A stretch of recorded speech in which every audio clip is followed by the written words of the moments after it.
cada vez que no reconoce el resultado, además, convoca a su gente a enfrentamientos con el chavismo o con el gobierno para intentar torcer ese resultado y para intentar o bien que haya una confrontación interna o bien que haya una intervención extranjera. Como les decía, en diciembre de 2015 la oposición gana con un 52% de los votos, aun cuando no crece el número de votantes. Entonces ustedes preguntarán cómo gana si no crece. Bueno, en Venezuela no hay voto obligatorio y lo que sí sucedió es que una cantidad de compañeros que son militantes del chavismo, decepcionados por esa situación tan difícil que les estaba tocando vivir, pues no fueron a votar. Eso es algo que se ha discutido mucho en las filas revolucionarias sobre cuánto nos ha faltado o qué tanto más conciencia debería desarrollarse o cómo debería continuarse un proceso de formación política de la población o... Ni modo, eso pasó. O sea, a todos nos gustaría que no hubiera retrocesos en los procesos revolucionarios, pero a veces nos toca. Y ese fue uno. La oposición, desde el mismo día que asumió la presidencia, la nueva Asamblea Nacional, el que por ese entonces, el que le correspondió presidir el primer periodo legislativo, Henry Ramos Ayub, dijo que en menos de 6 meses iban a salir del presidente Nicolás Maduro y que para eso iban a utilizar 4 mecanismos. Uno, la declaración de abandono del cargo por parte del presidente.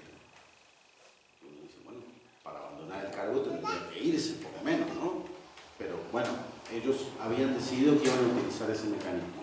O bien, declarar su responsabilidad política y su destitución por parte de la Asamblea Nacional, cosa que no está prevista en la Constitución. En la Constitución venezolana, igual que la uruguaya, no prevé que el Parlamento destituya al presidente.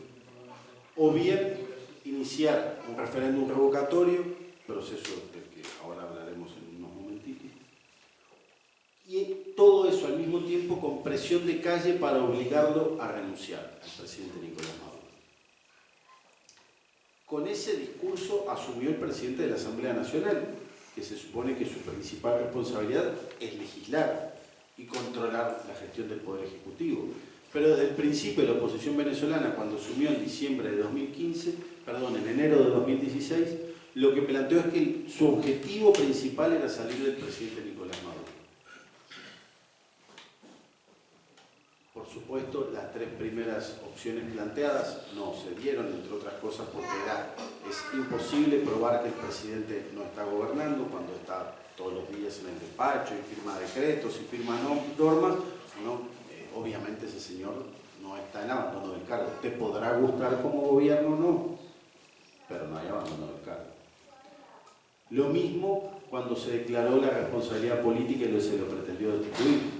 Insisto, te podrá gustar como gobierno o no, te podrá gustar como es su gobierno o no, pero la Asamblea Nacional no tiene la potestad para destituir. Y en Venezuela tampoco existe el mecanismo para llamar a elecciones anticipadas. Lo que sí existe es el proceso de referéndum revocatorio, uno de los pocos países en el mundo que tiene referéndum revocatorio presidencial. El referéndum revocatorio presidencial fue asumido luego por Bolivia y por Ecuador, que son las 2 constituciones nuevas y posteriores a la constitución bolivariana que hay en el continente. Pero hasta ese momento no había ningún país en el mundo que tuviera referéndum revocatorio presidencial. ¿Qué hizo la oposición? La oposición primero discutió tanto internamente que llegan a presentar las firmas sobre el borde del plazo máximo permitido por la Constitución, porque no se puede hacer referéndum revocatorio presidencial dentro de los 2 últimos años del mandato del presidente. En caso de que hubiera además un referéndum revocatorio en los 2 últimos años del mandato del presidente, quien asume es el vicepresidente. O sea, si el presidente Nicolás Maduro ahí sí abandonara el cargo o ahí sí le sucediera algo, quien asume es el vicepresidente, no se convocan las nuevas elecciones, termina el mandato. Presentaron la propuesta de referéndum revocatorio presidencial sobre el borde del lapso posible. Y estaba todo listo para el referéndum revocatorio. Yo hoy le comentaba a un periodista que me hacía una nota, se distribuyeron en Venezuela Venezuela se vota electrónicamente poniendo la huella digital. Se distribuyeron las máquinas de votación, el personal ya estaba en los colegios y liceos donde iba a ser la elección. Estaba todo listo para el referéndum revocatorio presidencial. El Consejo Nacional Electoral así lo había dispuesto, pero en al menos 3 estados del país, después resultó que había otros más, en al menos 3 estados del país se detecta que de las firmas presentadas, varias hay lo que se llama firmas planas. O sea, yo agarro y firmo, yo soy Pablo Siri, cédula tal, yo soy Pablo Pérez, cédula cual, yo soy Pedro González, cédula cual, y le echo un garabato ahí a todos esos nombres. Esas firmas planas fue lo mismo que hizo la oposición cuando intentó originalmente el referéndum revocatorio contra el presidente Chávez en el 2004. Y ciertamente las firmas planas no pueden ser aceptadas. Y como la oposición había presentado el referéndum revocatorio sobre el borde del lapso, pues bueno, ya no dio tiempo para presentarlo. Yo no creo que haya sido un error de la oposición, no creo que haya sido torpeza política. Creo que desde el primer momento, así como han hecho en 1998, la oposición venezolana ha jugado al borde de la legalidad y buscando en realidad tumbar al gobierno. No busca legítimamente dentro del juego democrático resolver las situaciones o ganar las elecciones, que es parte legítima de la política, sino que lo que ha buscado es permanentemente distorsionar la realidad política nacional, la realidad económica, la realidad social, para lograr la caída del gobierno, para implementar o bien una guerra civil, o la guerra civil, o el enfrentamiento como excusa para la intervención extranjera. En esa situación llegamos ahora al 3 de abril. El 3 de abril de este mismo año, la oposición venezolana en realidad estaba muy alicaída. Habían convocado varias manifestaciones donde había una de ellas que era tan poca gente que los autos ni siquiera se detenían. Pretendieron trancar la autopista y eran tan poquitos que la autopista seguía corriendo, la autopista Francisco Fajardo, que es una autopista que cruza toda Caracas de este a oeste. Y la gente ni paraba porque no llegaban a ser 50 personas. Pero entonces el 3 de abril, a instancias del secretario general Luis Almagro, la OEA termina aprobando una resolución que termina aprobando, es discutible incluso si lo aprobó porque violó su propia normativa.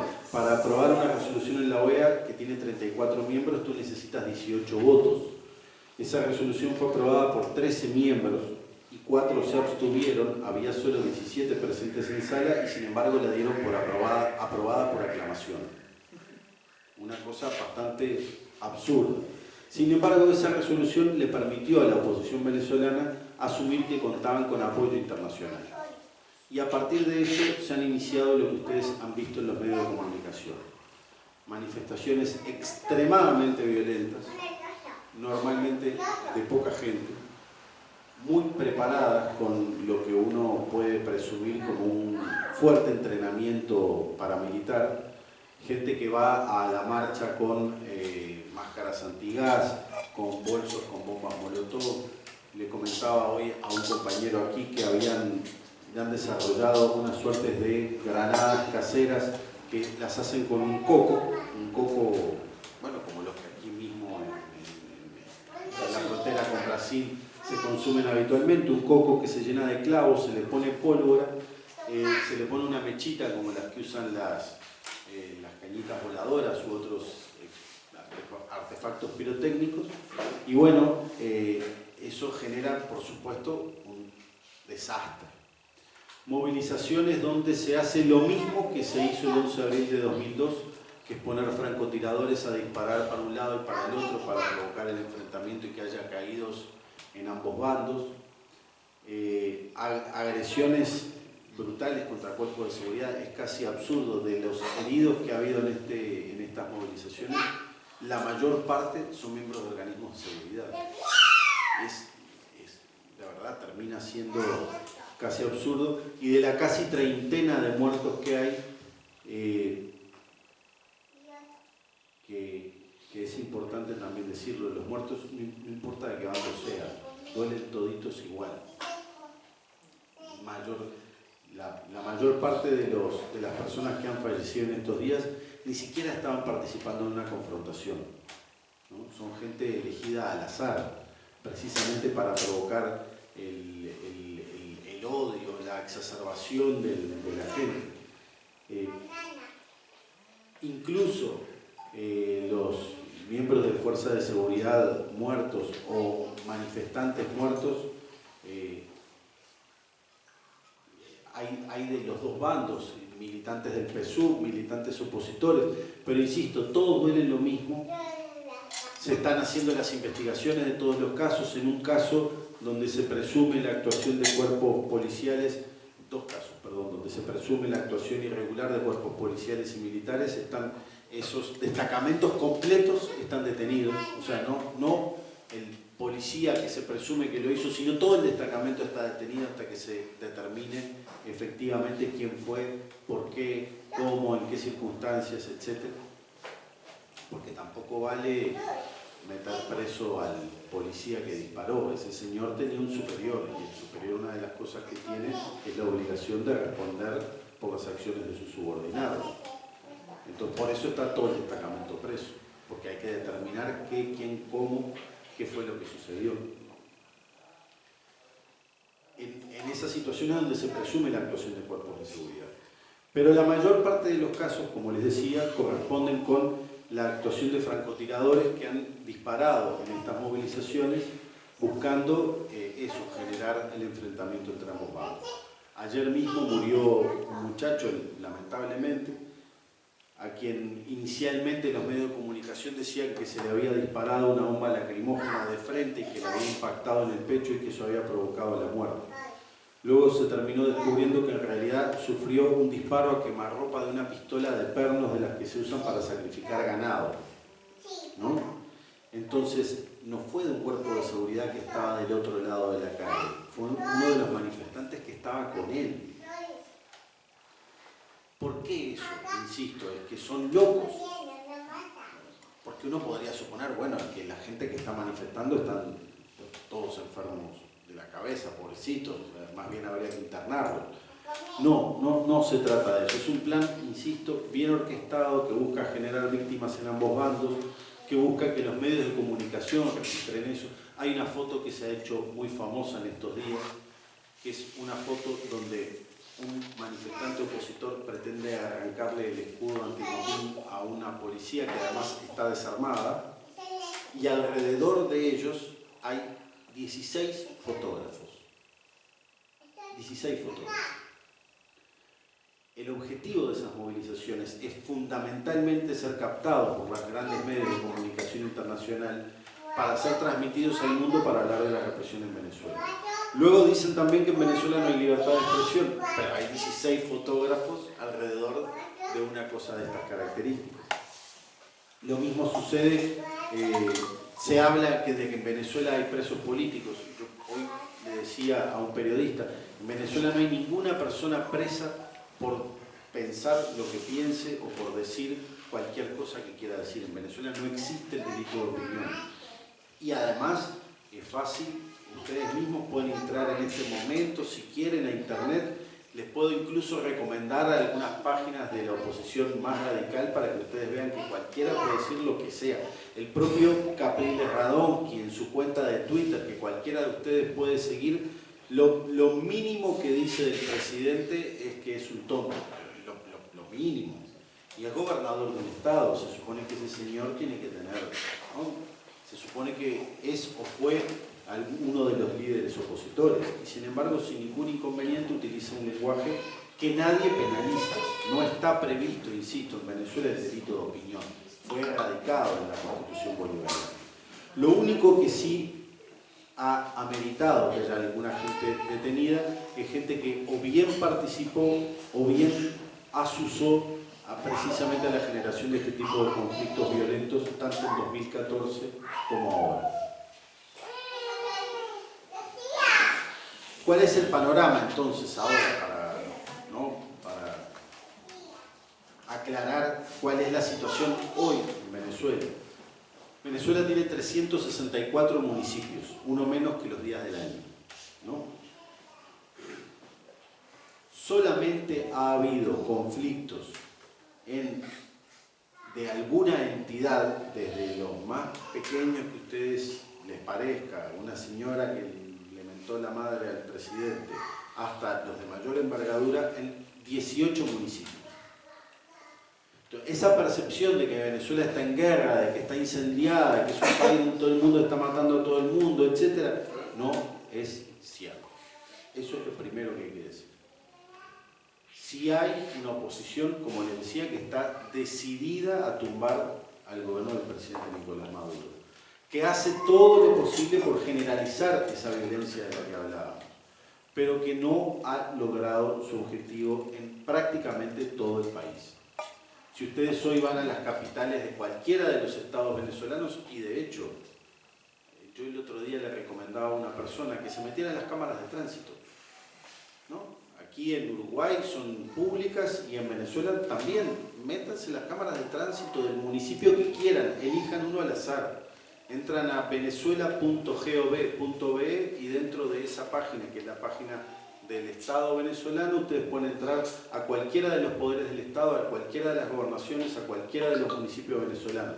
No importa si los gobierna el PSUV o si los gobierna la oposición. Entren a cualquiera y fíjense ahora qué pasa en el tránsito en la ciudad que ustedes elijan. Y van a encontrar que con algunas excepciones muy minoritarias, Venezuela en realidad es un país en paz. Las clases se están procesando normalmente. De hecho, los hijos de unos amigos estaban preparando exámenes y me pidieron en estos días que los ayudara con unos materiales porque necesitaban saber sobre Uruguay. Digamos, insisto, es un país que está en paz. Alguno me va a decir, ay sí, me vas a decir que es el paraíso, la vaina, ¿no? O sea, acá no pasa nada, está todo tranquilito, no hay ningún problema. Sí hay. Sí hay. Y no se trata, además cuando nosotros le pedimos la solidaridad al pueblo, como les decía, al pueblo uruguayo, como les decía, no es pretendiendo que ustedes digan, no, en Venezuela no pasa nada. A mí me dijo un venezolano que vino allá que está todo fantástico. No está todo fantástico. Ese mismo tema que les planteaba en relación a la caída de los precios del petróleo y de la guerra económica ha hecho que nuestra gente esté pasando mucho trabajo. La adquisición de los bienes más elementales, de una barra de jabón, de un kilo de harina, de un litro de aceite, se han convertido en un verdadero drama en algún caso. Se han aumentado los salarios en los últimos 3 años un 1.600% para intentar contrarrestar la inflación. Y sin embargo, hoy una familia venezolana con 2 salarios mínimos, por ejemplo, no logra cubrir la canasta básica. Si la tiene que comprar en el mercado común y corriente. ¿Qué ha sucedido entonces para intentar resolver esta situación? Como siempre, yo soy un convencido de que la solución está en el pueblo. En uno de los estados del interior llanero de Venezuela, en el estado de Yaracuy, que es el estado principal productor de caña de azúcar del país, en el centro del país le llaman el estado verde de Venezuela porque la vegetación es de una exuberancia impresionante. A una señora en un municipio del interior de ese departamento, o sea, casi como si le dijera allá donde el diablo perdió el concho, se le ocurrió inventar lo que le llamó un comité local de abastecimiento y producción, ¿no? Con ese nombre. Entonces se fueron a una de las cadenas de distribución de alimentos del Estado y dijeron, bueno, acá somos 200 familias, ¿no? Venimos a comprar para las 200 familias. Y así fue. Hicieron su compra para 200 familias con nombre y apellido, ¿no? Esta señora tiene 5 hijos, estos tienen 3, estos son solo 2, una parejita joven, estos son no sé qué, esta es la viejita fulana de tal que además necesita tal cosa especial. La señora no puede comer carne, por ejemplo, ¿no? Ok. Armaron su listita de sus 200 familias y se fueron al municipio de ese municipio, insisto, perdido en un estado perdido en el centro del país. Bueno, no, si me escuchan los compañeros se van a ofender conmigo.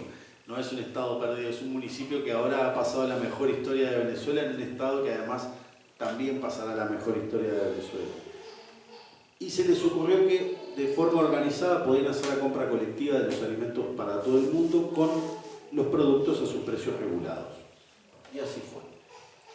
A esa misma señora se le ocurrió, bueno, estamos en el estado que produce azúcar en el país.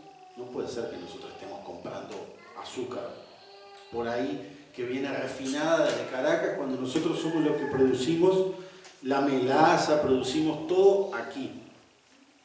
Bueno, entonces empezaron no a distribuir azúcar, sino a distribuir papelón, que es como se le llama en Venezuela a la rapadura, ¿no? Que es el azúcar procesada en su mínima expresión, ¿no? Simplemente el prensado del jugo. Bueno, empezaron entonces a producir su propio azúcar con la caña de azúcar que en ese estado crece hasta en las aceras. Y entonces dijeron, ajá, pero nosotros estamos pensando en una dieta de puro arroz, pasta, atún, sardina, azúcar, mantequilla, aceite, una frutica, ¿no? Una verdurita. En un estado con esa frondosidad, con esa vegetación, yo les comentaba hoy a algunos compañeros, los árboles de mango en Venezuela en muchos lugares se usan de manera ornamental en las calles. Los mangos caen a la acera todo el día y más bien uno los anda pateando y dice, me resbalé en un mango, ¿no? Bueno, la gente ha empezado a organizarse, se ha visto primero obligada y luego ha descubierto que podía consumir de otra manera. Ahora se consumen muchos más vegetales, se consumen muchas más frutas y verduras. La gente ha empezado a criar en el fondito de la casa sus tantitas gallinas y entonces tiene el huevito para el desayuno del muchachito y tiene... Allá se desayuna con huevos. Yo sé que aquí suena medio pesado eso, pero se desayuna con huevos. Entonces tenemos los huevos para el desayuno, hay gente que tiene su cabra, porque en Venezuela hay mucho ganado caprino, no tanto vacuno. Entonces tiene su cabra y tiene la leche de cabra, en fin. A pesar de que ha habido un sufrimiento muy importante de la población que uno no puede desmerecer, la población venezolana realmente la ha pasado muy mal en este periodo. Al mismo tiempo la gente ha buscado las soluciones y lo ha hecho de esa manera, de manera organizada. Entonces los comités locales de abastecimiento y producción ahora disponen de una cantidad de productos que se desarrollan localmente. Ya no depende ese municipio o esa comunidad de ese monopolio que se hacía cargo de la distribución del 100% del arroz, del 80% de la harina de maíz, del 70% de las grasas y aceites del país. ¿Que eso ha sido fácil? No, hay mucha de nuestra gente que lo ha pasado muy mal e incluso ha habido situaciones muy terribles, las hay, por ejemplo por la falta de medicamentos, porque no es solo falta de productos de primera necesidad alimenticios, también se especula con el medicamento. Usted va a la farmacia y en Venezuela no se puede usar aspirina, porque como hay dengue endémico, si usted le da aspirina a alguien, probablemente tenga una hemorragia, porque la aspirina inhibe la producción de plaquetas. Entonces, los medicamentos que se consumen habitualmente para bajar la fiebre o como analgésicos son ibuprofeno o acetaminofén. Si usted va a una farmacia en este momento en Venezuela, probablemente no lo consiga. No consiga ibuprofeno o acetaminofén. Claro, en la esquina se lo van a vender, a 10, 20, 25 veces el precio que corresponde por ese producto, pero lo va a conseguir.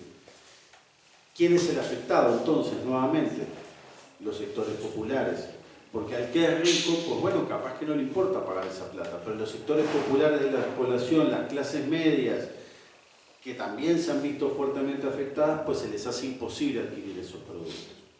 Por eso les decía que ha sido muy difícil en este periodo y la gente ha tenido que aguantar y aguantar muchísimo. Ha sido una situación realmente de la que, aunque ahora hay visos de recuperación económica, también producto del aumento de los precios del petróleo y de esta masificación de los clubs ya atienden a 6 millones de personas, en 30 millones de habitantes.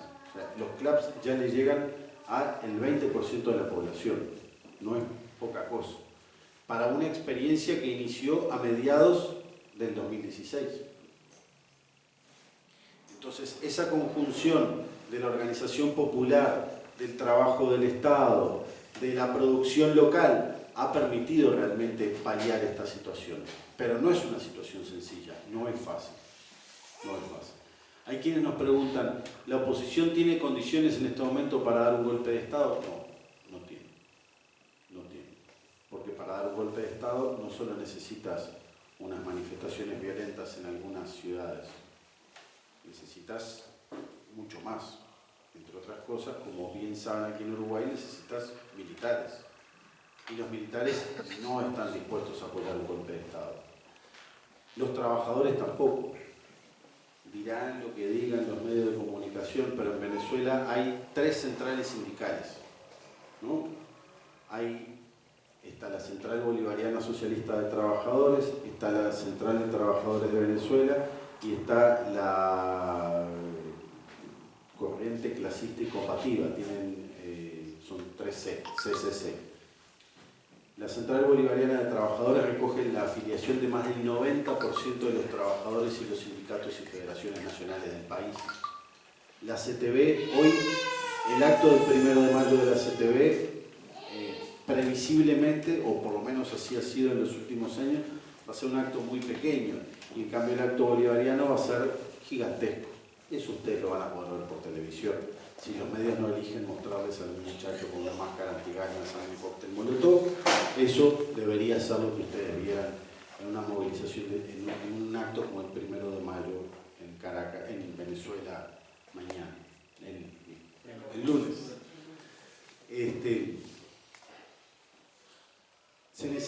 Además, y eso es muy importante, en Venezuela en realidad están funcionando todas las instituciones, todas. Las que controla la oposición, las que controla el oficialismo, hay un funcionamiento activo de todo el aparato burocrático del Estado. Eso hace difícil también poder plantear una suerte de desgobierno para justificar un golpe de Estado.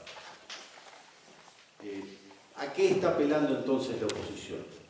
Está apelando, y además no soy yo el que lo dice, lo han dicho públicamente, está apelando a la intervención extranjera. Y retomo lo que les planteaba hace un rato en relación al secretario general Almagro. El secretario general Almagro utilizó la OEA como una suerte de tribunal inquisidor, convirtió a ese organismo que estaba tan desprestigiado en un organismo mucho peor. La OEA fue fundada, hay veces que nos olvidamos de estas cosas, la OEA fue fundada en 1948, en plena Guerra Fría. No es un organismo de integración latinoamericana, es una polea de transmisión del gobierno de los Estados Unidos de América. El 70% de los funcionarios de plantilla de la OEA son nacionales norteamericanos, los nacionales estadounidenses. Y casi el 100% de los funcionarios de la OEA son residentes americanos. O sea, los que no son nacidos en Estados Unidos viven en Estados Unidos hace mucho tiempo. Pero además la OEA en el 62 expulsó a Cuba de su seno, acusándola de todo lo acusable en el mundo. Respaldó los golpes de Estado y las dictaduras de los Somoza, de los Stroessner, todas las dictaduras del continente latinoamericano se sentaron encantadoramente en las filas de la OEA junto a sus amigos de Estados Unidos. Todos los golpes que ha habido, los golpes de nuevo tipo, el que hubo en Honduras, el que hubo en Paraguay, el que hubo en Brasil, terminaron contando con el maravilloso beneplácito de la OEA. La OEA no se ha pronunciado sobre los 130 muertos luchadores políticos y sociales que van en el último año en Colombia, cuando se supone que hay un proceso de paz. Imaginen cómo sería si no hubiera proceso de paz. 130 muertos. La OEA no se ha pronunciado sobre los periodistas asesinados en Honduras, donde ese trabajo se ha convertido en un trabajo de alto riesgo y los periodistas suelen ir acompañados